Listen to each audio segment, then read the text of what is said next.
The most common form of argument that I come across in my clinical work is when a couple present with an old chestnut. You know the sort of thing I mean. It's usually an unresolved argument that's been going on for years and years, and it's got exactly nowhere, except perhaps that each side is probably a little more entrenched in their view after all this time has passed. And if we put aside the subject of the argument for a while, what I regularly see is that they often arise because one partner started out trying to help the other. And I'll illustrate with an experience of my own. I've noticed that my wife, as a driver, tends to take corners early. It's almost as if she gets keen to get it over with or nervous about getting it right, but the result is a regular sweeping curve on a highway is going to be a series of jerky moves and corrections rather than a simple progression around a curve. Of course, this isn't something serious enough to be talking about when we're planning our lives, so it gets no airtime except when it's happening. So when I notice this twitching, jiggling, sideways movement in the car, I want to help her because I assume it's as difficult or as uncomfortable for her as it is for me. So I open my mouth and tell her not to jerk the steering wheel like a one-armed bandit. Of course, she feels criticised. My frustration at it happening again and my poor choice of words totally, completely masked my intention, which, believe it or not, was to help. If we go back 35 years to when she was learning to drive, my language always included what I now call a setup. And the setup is what we do when we convey the purpose of the communication before we start to talk. Over the years, Mary and I have developed what we call code words to keep us out of trouble with this. So the intention of the communication thing is important. And when we use it, it always works. Not that we use it enough, but I'm sure you get the idea. What we actually say when we're smart enough, when I'm smart enough, is can I speak to you without judgment?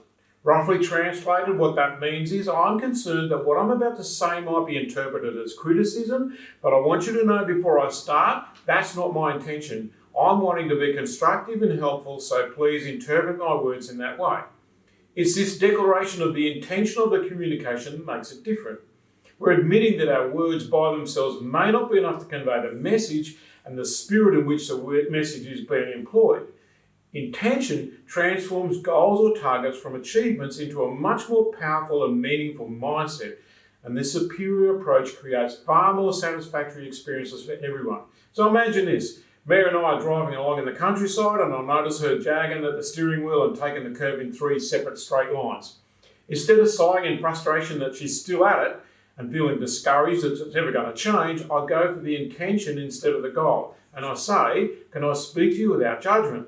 She says okay. She tenses up slightly because she knows what's coming, but she isn't the usual defensive, guarded, vigilant self, protecting herself from what she expects to be attack and criticism. So she says okay.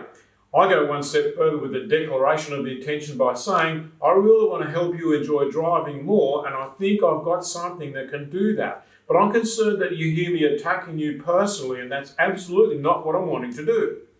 Okay, she says, still wary, but ready to process what I'm attempting to get across to her.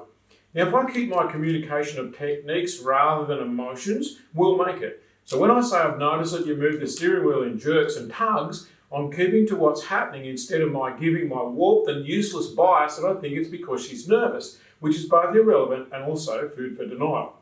She's going to tentatively say okay, whether she agrees or not, because she's been forewarned that we're not arguing.